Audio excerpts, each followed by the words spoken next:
students. Today's worksheet is worksheet number 55 for class 10th subject English. You have to write your name and your class teacher's name. So let's start the worksheet. Read the extract given below and answer the questions that follow. This worksheet is based on an extract. A stanza is given from a poem, the Ball poem, and you have to read the stanza and then understand it and then answer the questions given at the end of the stanza. So let's start reading this stanza. He is learning well behind his desperate eyes the epistemology of laws, how to stand up knowing what every man must one day know and most know many days how to stand up. He senses first responsibility in a world of possession. People will take balls will be lost always, little boy, and no one buys a ball back. Money is external. So the poet is telling us about a boy who lost his ball while playing with the ball and how was he feeling now. जो poet है वो हमें इस poem के अंदर एक लड़के के बारे में बता रहे हैं जो कि अपने बॉल से खेल रहा होता है और उसे खो देता है और जो है उसके बाद उसकी क्या फीलिंग्स हैं, तो उसके बारे में पोइट हमें यहाँ पर बताना चाह रहे हैं।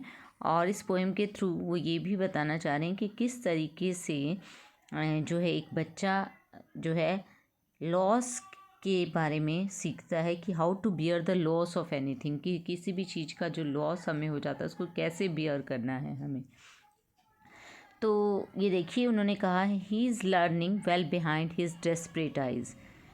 तो ये स्टेंजा जो है जब वो बॉय अपना बॉल जो है खो देता है उसके बाद का है कि वो सीख रहा है well behind his desperate eyes the epistemology of loss, कि वो लॉस के नॉलेज के बारे में कि किस तरीके से अगर आप कोई चीज़ खो देते हैं तो उस लॉस क्या होता है, लॉस किसी चीज़ का खोना क्या होता है, तो उसका जो है नॉलेज किसी चीज़ को का जो लॉस आपको हुआ, कि नुकसान हुआ, कोई चीज़ आपने खो दी है तो वो किस तरीके से उस नुकसान को आपको बियर करना है, उसकी डेस्परेट आइज़ से ये हमें पता लग रहा है कि जो बॉय है उसकी आइज़ डेस्परेट हैं, यानी कि वो बहुत ही हताश और निराश लग रहा है।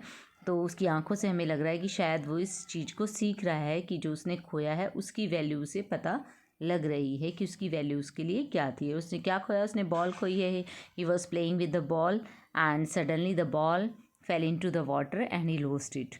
तो बॉल पानी में चली जाती है और वो उसे खो देता है। तो उसके बाद वो बहुत उदास हो गया है। तो पोइट यही कह रहा है कि उसकी जो डेस्परेट आइज़ हैं वो ये बता रही हैं कि शायद वो सीख रहा है कि व्हाट इज़ लॉस, कि लॉस क्या होता है, किसी चीज़ को खोना, किसी चीज़ का नुकसान उठाना क्या होता है। तो ये उसको आज पता लग रहा है इस चीज़ के बारे में। वो लॉस के नॉलेज के एपिस्टेमोलॉजी मीन्स नॉलेज, कि किस तरीके से आप किसी चीज़ के बारे में आप सीखते हैं, ज्ञान, तो वो सीख रहा है। How to stand up knowing what every man must one day know and most know many days how to stand up.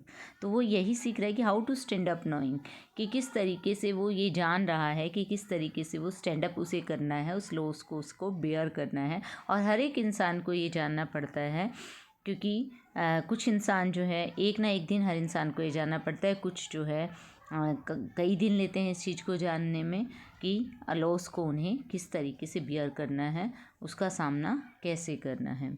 He senses first responsibility in a world of possessions. तो यहाँ पर पोइट कह रहा है कि in the world of possessions, यानी कि इस विश्व के अंदर जहाँ पर बहुत सारी पोजीशंस हैं हर ह्यूमन बीइंग के पास, हर इंसान के पास बहुत सारी उसकी अपनी अथॉरिटी के अंदर, अपने अधिकार के अंदर, उसके पोजीशन के अंदर बहुत सारी चीज़ें होती हैं उसके पास। तो यहाँ पर ऐसे संसार के अंदर जिसमें पोजीशन से जुड़ा हुआ है, यानी कि हर इंसान के पास बहुत कुछ है, और उन चीज़ों में से जब उसने, जैसे बॉय का एग्जांपल दिया है कि उसने अपनी बॉल को खोया है, तो उसे आज अपनी फर्स्ट रिस्पॉन्सिबिलिटी का जो है वो एहसास हो रहा है। People will take balls will be lost always, little boy, and no one buys a ball back, money is external।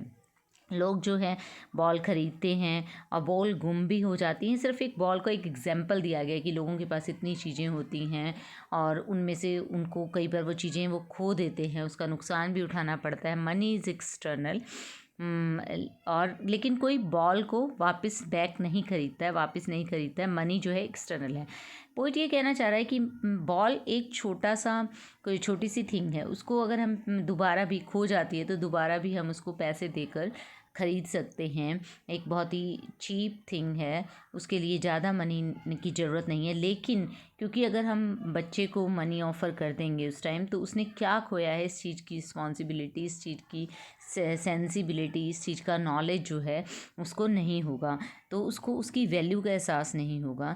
तो सिंबॉलिक मीनिंग भी है पोएम के अंदर। तो पोइट ये कहना चाह रहा है कि हम जो मनी तो एक्सटर्नल है, मनी से हम बहुत कुछ खरीद सकते हैं, लेकिन बहुत सारी चीज़ें ऐसी हैं, बहुत सारे हमारे रिलेशंस हैं जिनको अगर हम खो देते हैं, जिनको हम तोड़ देते हैं, तो उनको हम दोबारा मनी से भी नहीं खरीद सकते, पैसे से भी उन्हें दोबारा नहीं लाया जा सकता। तो हमें उन चीज़ों को वैल्यू करना चाहिए, अपने रिलेशंस को वैल्यू करना चाहिए, क्योंकि हम उस चीज़ को जो है, पैसा भी उस चीज़ को ख़रीद नहीं सकता है। कुछ चीज़ें पैसे से ख़रीदी जा सकती हैं, लेकिन सब चीज़ें पैसे से नहीं ख़रीदी जा सकती हैं। तो आपको फॉर एग्ज़ाम्पल जैसे अगर आपके पेरेंट्स हैं तो वो आपके लिए बहुत वैल्यूएबल हैं, तो हमें उनका वैल्यू करना चाहिए। ऐसा ना हो कि आपको जब वो छोड़कर चले जाएं तब आपको उनकी वैल्यू का एहसास हो। तो यहाँ पर एक बॉल का एग्जांपल देकर पोइट ये रियलाइज़ कराना चाहता है बॉय को कि अगर वो किसी चीज़ को खोता है तो उसकी किस तरीके से उस लॉस को उसे बेयर करना है, और किस तरीके से दूसरा मैसेज वो देना चाहता है कि how to take care of his belongings, कि जो चीज़ें उससे संबंधित हैं, जो रिश्ते उससे संबंधित हैं, उनको उसे कैसे सहेज कर रखना है, कैसे उसे संभाल कर रखना है। क्योंकि मनी जो है एक्सटर्नल है, उससे सब चीज़ें हम नहीं खरीद सकते। कुछ भौतिक मटेरियलिस्टिक थिंग्स हम उनसे खरीद सकते हैं पैसे से, लेकिन सब चीज़ें पैसे से नहीं खरीदी जा सकती। लेकिन जो भी मटेरियलिस्टिक थिंग्स हैं या जो हमारे रिलेशंस हैं, हमें उनको सहेज कर रखना चाहिए, हमें उनका केयर करना चाहिए कि किस तरीके से हम उनको संभाल कर रख सकते हैं। और अगर बाय चांस आप उन्हें खो भी देते हैं तो आपको जो है उनको बियर करने के लिए, उस लॉस को बियर करने के लिए आपके अंदर जो है पावर होनी चाहिए। तो उस लॉस का कि सेंस ऑफ लॉस क्या है, ये हर इंसान को पता होना चाहिए। तो इस थीम को समझाती हुई हमारी ये पोएम है। आइए हम क्वेश्चन आंसर्स की तरफ बढ़ते हैं। Money is external here is used by the poet to convey the meaning of loss, playing cricket well, use of Paytm, currency in hand. तो देखिए फर्स्ट क्वेश्चन हमारा आया है कि पोइट ने कहा है कि मनी जो एक्सटर्नल है, मनी तो बाहरी चीज़ है, तो क्या कहना चाहता है पोइट इससे, हमें मीनिंग ऑफ लॉस बताना चाहता है कि जो चीज़ हमने खोई है उसका मतलब, हम अगर किसी चीज़ को खोते हैं, किसी चीज़ का नुकसान उठाते हैं, तो वो क्या है, मनी इज़ एक्सटर्नल कह के वो हमें मीनिंग ऑफ लॉस समझाना चाहते हैं। The poet uses senses first responsibility to refer to. The poet ने ये जो फ्रेज़ यूज़ की है, सेंसेस फर्स्ट रिस्पॉन्सिबिलिटी, क्या रेफ़र करना चाहता है? The growth of the boy taking care of his possessions, a sense of achievement, sense of adventure. So the right answer is B option, the boy taking care of his possessions. कि उसकी first responsibility का उसे एहसास होता है boy को, वो क्या है कि उसे अपनी जो भी उसकी चीज़ें हैं उनको संभाल कर रखना है, उनका टेक केयर करना है। The word epistemology does not have a meaning similar to. अब जो नीचे कुछ वर्ड्स हमें दिए गए हैं, तो क्वेश्चन हमारा ये है कि एपिस्टेमोलॉजी जो है मतलब किससे बिलोंग नहीं करता है, किस वर्ड से। सिमिलर मीनिंग, नीचे दिए गए जो वर्ड्स हैं उनमें से किसका सेम मीनिंग नहीं है, एपिस्टेमोलॉजी मीनिंग नहीं है। एपिस्टेमोलॉजी मीन्स नॉलेज, एक तो थिंकिंग लॉजिक ये हो जाएगा एपिस्टेमोलॉजी का मीनिंग, थ्योरी ऑफ लॉजिक भी हो जाएगा। Metaphysical philosophy, it is also related to knowledge, and function of stem is not related to epistemology. ठीक है, तो राइट आंसर हमारा डी होगा। Transferred epithet is a poetic device used in the phrase. अब नीचे कुछ फ्रेजेस दिए गए हैं, तो हमें बताना है कि ट्रांसफर्ड एपिथेट जो पोइटिक डिवाइस है वो किस फ्रेज में यूज़ हुआ है। तो आपको सबसे पहले ये पता होना चाहिए ट्रांसफर्ड एपिथेट होता क्या। Epithet is actually an adjective, एक एडजेक्टिव होता है एपिथेट जो हम यूज़ करते हैं किसी भी पर्सन या थिंग की क्वालिटी को डिस्क्राइब करने के लिए। ट्रांसफर्ड एपिथेट क्या होता है, जब हम किसी एडजेक्टिव को जो कि किसी स्पेसिफिक किसी एक नाउन के लिए बना है उसके साथ यूज़ ना करके हम उसको ट्रांसफ़र कर देते हैं किसी लेस अप्रोप्रिएट नाउन के साथ, जिसके लिए वो नहीं है, लेकिन हम एसोसिएशन के लिए, मतलब उससे संबंध दिखाने के लिए हम उस एडजेक्टिव को किसी और नाउन के साथ यूज़ कर लेते हैं। फॉर एग्ज़ाम्पल, जैसे यहाँ पर आप देखेंगे आपको दिया गया है desperate eyes. Desperate eyes, eyes are not desperate, eyes कभी डेस्परेट नहीं होती हैं, ठीक है। डेस्परेट कौन होता है? डेस्परेट निराश, हताश कौन होता है? मैन होता है, ठीक है, ह्यूमन बीइंग होता है। तो यहाँ पर ह्यूमन बीइंग के लिए एडजेक्टिव है डेस्परेट, लेकिन अप्रोप्रिएट तो ह्यूमन बीइंग के लिए, लेकिन यहाँ पर लेस अप्रोप्रिएट है आइज़ के लिए।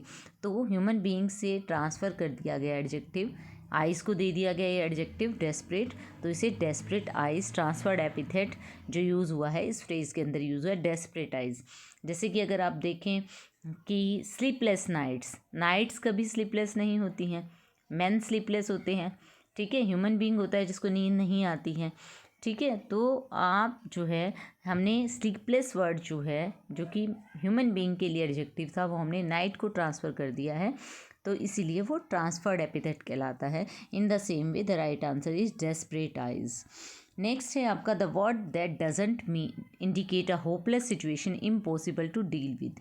अब ऐसा वर्ड हमें छांटना है जिसका मतलब होपलेस सिचुएशन नहीं है, यानी कि ऐसी स्थिति जिसमें बिल्कुल ही आशा ना बची हो किसी भी चीज़ की, आप बहुत ही निराश हों। डेस्परेट जो है निराश होता है, तो ये नहीं होगा इसका, होपलेस सिचुएशन होता है डेस्परेट। उसके बाद कंपोज, कंपोज होता है क्रिएट करना, कि आप कुछ क्रिएट कर रहे हैं, तो कुछ क्रिएटिविटी कर रहे हैं, तो वो आप होपफुल होगा, तो ये आंसर आपका आ जाएगा इसका कंपोज। आप एंग्विश्ड का मीनिंग भी होता है आप सैड हैं, और फॉरलॉर्न होता है एलोन है, लोनली है, तो राइट आंसर यहाँ पर आपका हो जाएगा कंपोज। आई होप कि आपको वर्कशीट अच्छे से समझ आ गई होगी। Thank you and stay safe.